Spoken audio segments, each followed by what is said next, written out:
Disney magic. Where did it come from? I'll give you a hint. It came from failure, heartbreak, and risk. Before theme parks, before cruise ships, before streaming, way before. In 1937, Walt Disney prepared an experiment so risky that if it failed, his studio would close and his name would be a footnote in film history. The risk? Snow White. The movie industry believed that making Snow White, the first ever animated feature film, would be a killing blow to the studio. But Walt had already gone bankrupt, already lost a star character, and had rebuilt his entire studio 3 separate times. This is what Walt did. He risked everything on a vision he believed in. What few people realized, but the world would soon come to know, was the power Walt Disney had when he poured all his energy into a vision. Because we all know the story of Snow White and everything that came after. But to understand how the magic was first created, we need to answer a question. And that question is not just, how did Walt Disney create the Disney magic? No, it's, why did it take such heartbreak to do it?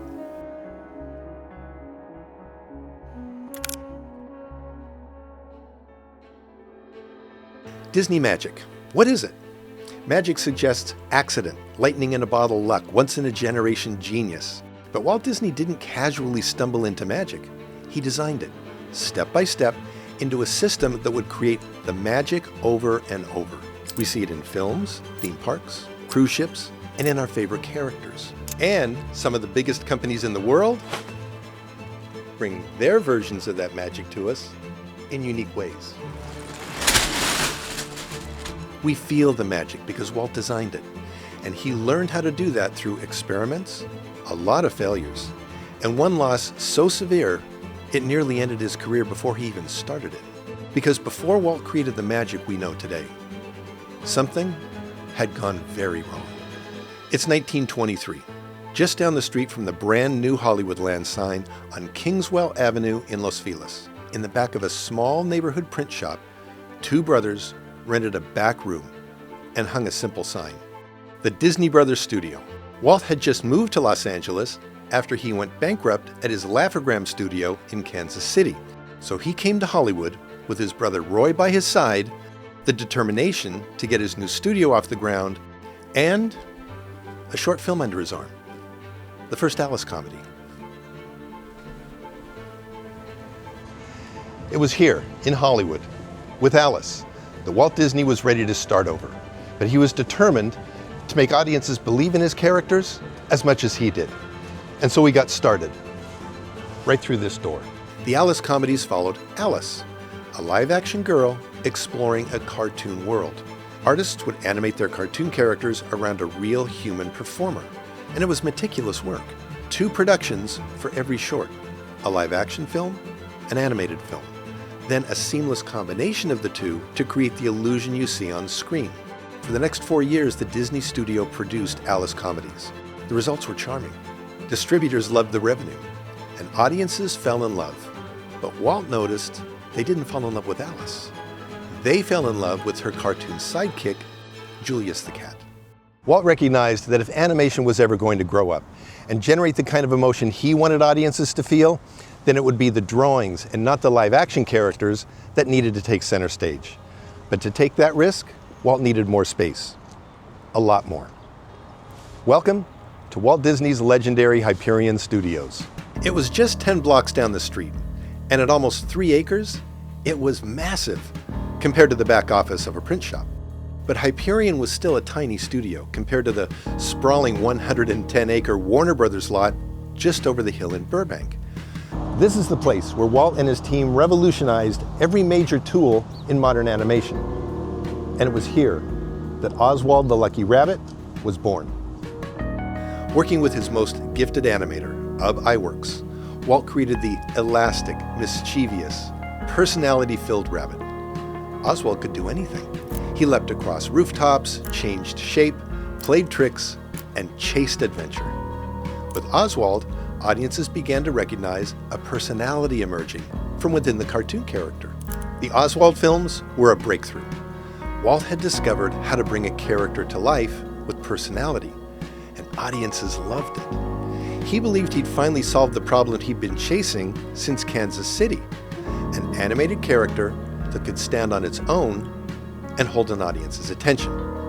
With Oswald's success, Walt felt confident. After producing 26 episodes, he traveled to New York to plan next year's series and to negotiate better terms. But what he got in New York instead was a stunning betrayal. Walt was shocked when he learned that the character he'd created did not belong to him. According to the contract, Oswald belonged to the distributor, Universal. And then came the feeling of betrayal he never forgot. Since Universal owned it, they planned to continue producing the series on their own without Walt. And they'd already signed nearly all of Walt's animators to come to work for the new studio. This sudden turnaround was an emotional blow to Walt. On the train ride back, he realized the problem was about to get worse. Walt still had a studio with salaries to pay, and he was still obligated to finish the last 3 cartoons in the Oswald contract. With all the animators in his studio working on Oswald for Universal, he didn't have the team or the budget to create something new to save the studio. In that single meeting in New York, Walt faced the loss of his star, his staff, and his future.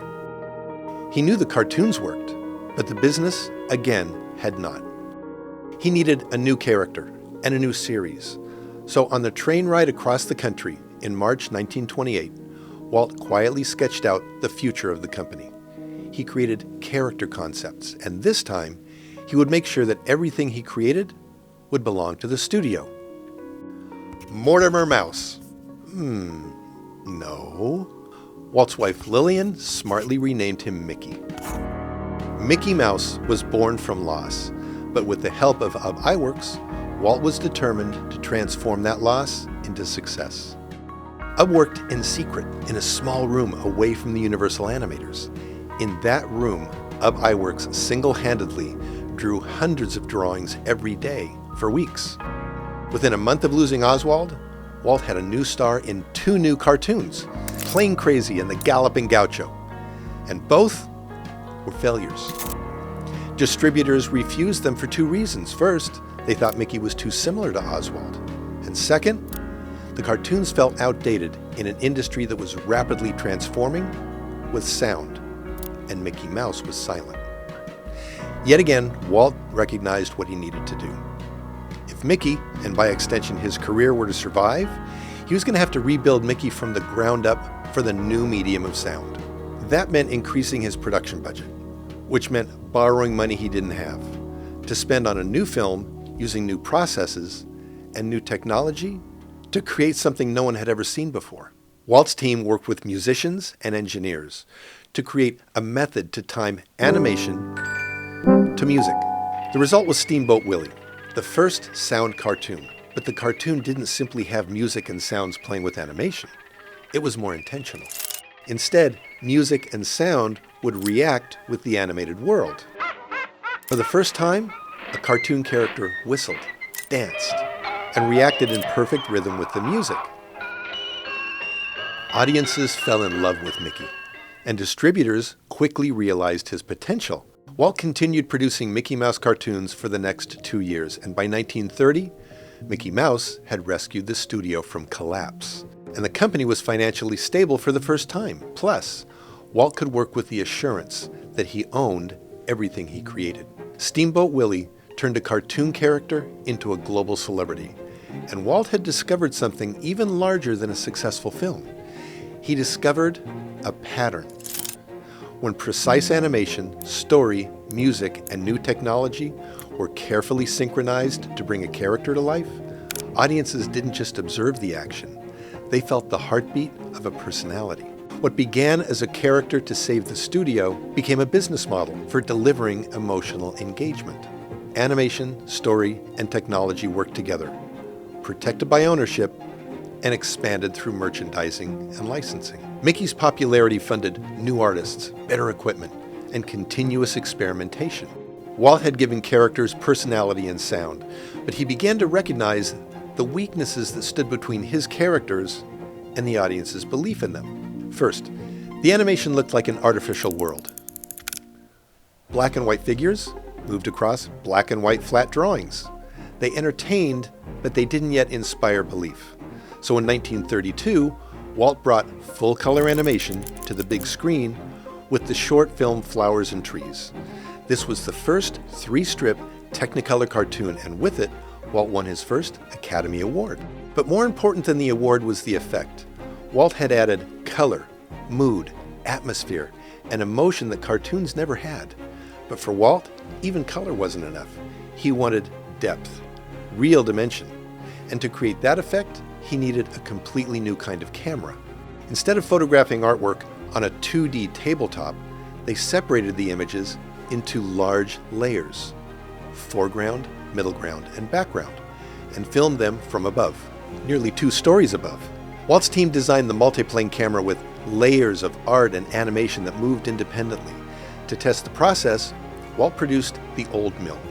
It was visually dimensional, dramatic, and unlike anything audiences had ever seen. Characters no longer stood in front of drawings of trees. Now they were surrounded by them. And it earned Walt another Academy Award. Inside the Hyperion studio, animators worked shoulder to shoulder. Every frame was drawn by hand. Deadlines were constant. Budgets were tight, goals were ambitious, and Walt's demand for quality was unending. The studio was busy and growing, but just when the future seemed bright, audiences began to change again. Even after a decade of progress, with the introduction of sound, color, and dimension, cartoons weren't as popular as they used to be. Theaters wanted features, with stories that could captivate audiences for more than an hour. Cartoons were only 8 minutes long. So, just as he had with sound, Walt saw what was on the horizon. He knew that if animation remained short form, the studio had no future. So, against the advice from everyone in the industry, and outright caution from his bankers, Walt chose the only possible path forward. He would create a full-color, feature-length animated film. The reaction to this idea was immediate. Critics said, "No audience would sit through an evening of drawings." The project became known in Hollywood as Disney's Folly. Walt disagreed and decided to risk the entire company to bring Snow White to life. We hope you enjoyed part 1 of our 3-part series on how the Disney magic came to be. If you thought what Walt endured in episode 1 was dramatic, wait until you hear about the risks behind creating Snow White in episode 2. And then in episode 3, we'll reveal how Walt ensured that his magic would continue to live on for all of us. If you enjoyed this episode and want to watch more, please like and subscribe so you can get episode 2 when it launches. Thank you for watching, and see you in the next episode.